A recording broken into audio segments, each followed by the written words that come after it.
मानस लिखा है तो ये सभी ग्रंथों का निचोड़ है। ये आप जानते हैं, ये रामचरितमानस है क्या? गोस्वामी तुलसीदास जी ने बड़ी ही सुंदर लेखनी से लिखा है कि श्री रामचरित की मानस से उस मानस की क्षमता है कहाँ। कौन मानस की? मान सरोवर की बात हो रही है, गंगा की। और ये भी एक क्या है? मान सरोवर, मानस गंगा।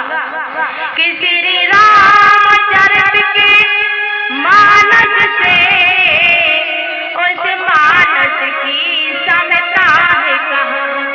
इसमें नो रसो और रसो के वहाँ पानी है संत की वाणी यहाँ।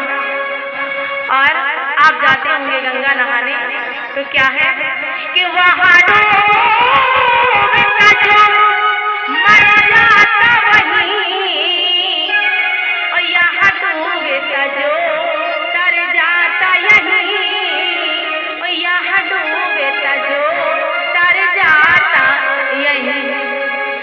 और तन का तो मैल, यदि आप गंगा नहाएंगे तो क्या होगा?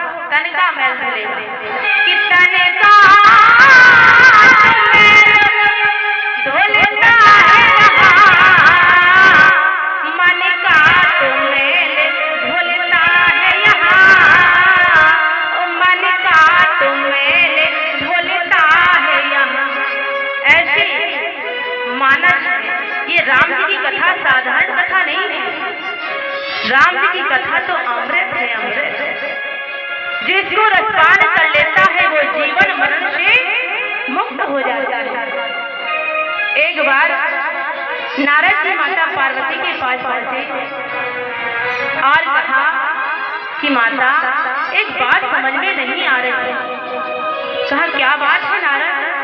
बोले माता मैं जहाँ जाता हूँ, जहाँ भी जाता हूँ, सभी जगह यही देखता हूँ कि भाई भाई में झगड़ा हो रहा है, सास बहू में लड़ाई हो रही है, देवरानी जेठानी में लड़ाई हो रही है। माता बड़ी विडंबना है इस संसार की, मुझे कुछ समझ में नहीं आ रहा। पति पत्नी से, पत्नी पति का झगड़ा, सास बहू का झगड़ा। माता पार्वती ने कहा नारद जो आप कह रहे हो वो सत्य है, लेकिन आज तक हमारे बीच में, पति पत्नी के बीच में कभी झगड़ा नहीं है। नारद ने सुना, बोले ये बात आज अच्छी बता दी माता। नारद जी को तो आप जानते हैं। बोले आप ये बताइए कि माता मैं नहीं मान सकता कि झगड़ा ना हो। बोले नहीं सच कह रहे हैं। कहा तो एक बात कही। पार्वती ने कहा बताओ क्या बात। बोले आपने कभी बाबा से पूछा कि जो आप ये नरमुंडों की माला डाले हुए हैं वो किसकी? कहा कि नहीं तो। बोले लो आप कह रहे कभी झगड़ा ही नहीं हुआ। जब आपको यही पता नहीं है कि बाबा किसके गले की मुंडों की माला डाले, कैसे माने कि आपके और बीच में बाबा का प्रेम है? बंधुओं अब नारद जी ने लगाई आया। माता पार्वती विचार करने लगी सच बात कह रहे हो नारद, ये बात तो आज तक मुझे भी पता नहीं कि पार्वती जी जो गले में मुंडों की माला डाले हैं वो किसकी? आज बाबा ने सोचा कि आग तो लग ही गई, क्यों ना बाबा को अंदर कर दे। बोले माता जैसा हो आप जाने, बाबा जाने, अब हम तो चले, हमें टाइम नहीं। बंधु बाबा को देखा बाहर विराजमान, नारद जी जाने लगे। नारद ने कहा बाबा आपको माता जी याद कर रही है।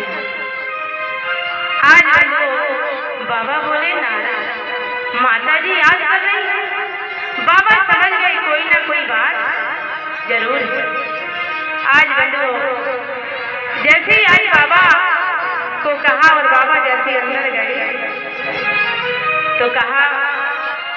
पार्वती, क्या बात है, आज तुमने याद कैसे किया? आज बंधु पार्वती ने कहा कि आज मुझे अब ये बताओ कि आप जो गले में मुंडों की माला डाले हैं वो किसकी? बाबा ने कहा पार्वती, तुम्हारा प्रश्न तो ये हो नहीं सकता, क्योंकि आज तक तुमने ये प्रश्न किया ही नहीं। आज तुमने ये कैसा प्रश्न किया? बाबा समझ गए, बोले नारद की चाल है। और बंधु जैसे आज भोले बाबा के माता पार्वती ने पूछा, बताइए महाराज। बोले नहीं मानोगी? बोले नहीं मानोगी। तो बाबा कहने लगे पार्वती, वो तुम्हारे ही मुंडों की माला हम डाले। बोले महाराज ये कैसे? बोले तुम जितनी बार मरी हो उतनी बार मैंने तुम्हारे मुंड धारण किए। बोले अच्छा? बोले बाबा आपने मेरी मुंडों की माला धारण की? बोले हाँ पार्वती, हम तुमसे बहुत प्रेम करते हैं। जैसे पार्वती माता ने सुना नृत्य सजल हो गए। बाबा आप इतना प्रेम करते हो मुझे पता ही नहीं था। बाबा आप बताओ आपकी मुंड की माला कहाँ है, मैं भी गले में धारण करूं। बाबा ने कहा पार्वती यही तो विडंबना है। बोले कैसे? बोले आज तक मैं मरा ही नहीं। बाबा आप कहते हो मैं मरा नहीं, मैं इतनी बार मरा? बोले हाँ पार्वती। बोले क्यों? बोले मैंने राम कथा रूपी अमृत को सुना है, अमृत पान किया है, इसलिए मैं मरा नहीं। और तुमने कथा नहीं सुनी, इसलिए तुम्हें बार बार जन्म मृत्यु के चक्कर में पड़ना पड़ा। तो कहते हैं अमृत है